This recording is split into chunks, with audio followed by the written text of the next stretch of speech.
Assalamualaikum warahmatullahi wabarakatuh. Perkenalkan, nama saya Nurhuda, NPM 215 10 10 361. Di sini untuk memenuhi tugas UTS Filsafat. Saya akan membahas judul yang bernama Takdir. Peramal berusaha untuk meramalkan sesuatu yang benar-benar tidak dapat diramalkan. Sophie tetap memusatkan pandangannya ke kotak surat, sementara dia membaca tentang Demokritus. Tapi untuk berjaga-jaga, dia memutuskan berjalan menuju gerbang taman. Ketika membuka pintu, si Sophie ini dia melihat sebuah amplop kecil di anak tangga di depan, dan jelas-jelas surat itu beralamatkan ke Sophie Amundsen. Jadi si Sophie ini dia diperdaya hari ini. Ketika Sophie mengawasi kotak surat dengan seksama, si orang misterius menyelinap ke rumah dari sudut lain dan meletakkan surat itu begitu saja di atas anak tangga sebelum kabur ke hutan lagi. Sial, katanya.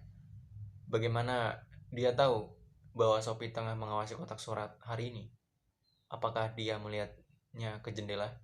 Bagaimanapun terus Sophie ini gembira menemukan surat itu sebelum ibunya tiba. Kemudian Sophie kembali ke kamarnya dan membuka isi dari amplop itu sedikit basah, dan ada 2 lubang di pinggirnya. Mengapa begitu? Terus catatannya tuh berbunyi, apakah kamu percaya pada takdir? Apakah penyakit itu hukuman dari para dewa? Kekuatan apa yang mengatur jalannya sejarah? Apakah dia percaya pada takdir? Berpikirnya seperti itu. Dia sama sekali tidak yakin sih. Tapi dia tahu banyak orang yang percaya ada seorang gadis di kelasnya membaca ramalan bintang dalam majalah. Terus ada yang bilang, tahayul. Alangkah anehnya kata itu jika kamu percaya pada astrologi atau hari Jumat. Terus itu adalah tahayul.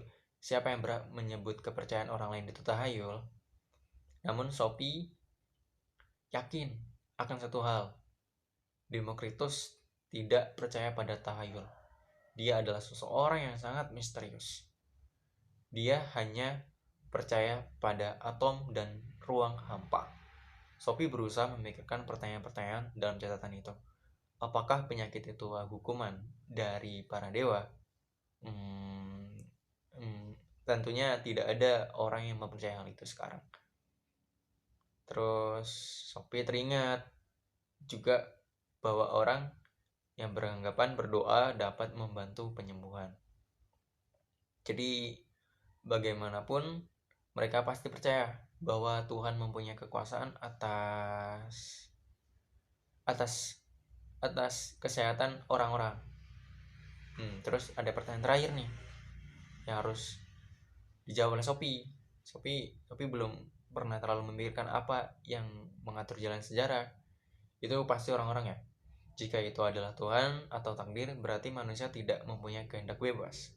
Gagasan mengenai kehendak bebas membuat Sophie memikirkan sesuatu yang lain. Memikirkan apa ya? Memikirkan tentang mengapa dia harus menahan diri menghadapi filosof misterius ini yang mengajaknya bermain kucing-kucingan. Mengapa dia tidak dapat menulis surat kepadanya? Dia pria yang entah dari mana itu sangat mungkin meletakkan sebuah amplop besar lain untuk dibawa surat pada malam hari atau suatu saat besok. Nah, terus Sophie ini bersiap-siap agar surat untuk orang ini bisa diberikan nanti. Sophie bergegas memulai.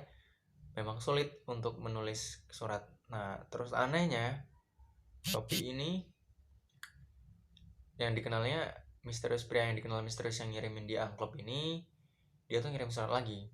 Suratnya yaitu, filosof yang terhormat, pelajaran filsafat melalui surat-surat Anda. Pokoknya tuh sangat dihargai, tapi kami merasa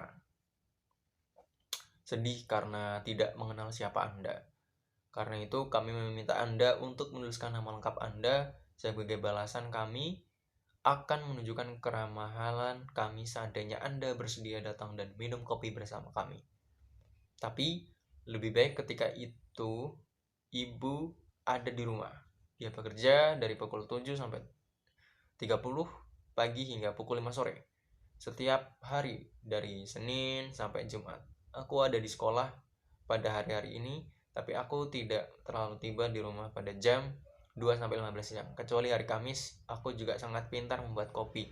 Terima kasih sebelumnya, murid yang rajin, Sophie Amsdar, umur 14 tahun. Di bawah surat ini, dia menulis harapan dibalas. Sophie merasa surat ini terlalu resmi. Namun, untuk mengetahui kata-kata mana yang harus dipilih, jika menulis surat, dia memasukkan surat ini ke dalam sebuah amplop merah jambu dan menunjukkan kepada sang filsuf. Masalah adalah di mana meletakkan surat itu. Ibu tidak menemukannya. Habis itu selang berlalu hari dan ketika ibunya datang sekitar jam 12, Sophie duduk di depan jendela memandang ke jalan. Kamu jangan duduk diam di situ mengawasi kotak surat, katanya. Aku dapat melihat apapun kusukai. Aku kira kamu pasti benar-benar sedang jatuh cinta. Asik. Habis itu lanjut lagi. Nah, aku yakin dia sangat manis. Sayang, kini menurutku kamu harus berusaha tidur. Namun Sophie tetap duduk di dekat jendela selama waktu yang sepertinya berjam-jam. Akhirnya dia hampir tidak dapat membuka matanya lagi. Dan dia tahu ini bukan merupakan jawaban untuk suratnya sendiri, itu baru akan datang besok. Terima kasih. Itulah tadi presentasi dari saya mengenai takdir dari buku Sophie. Saya ucapkan terima kasih. Wassalamualaikum warahmatullahi wabarakatuh.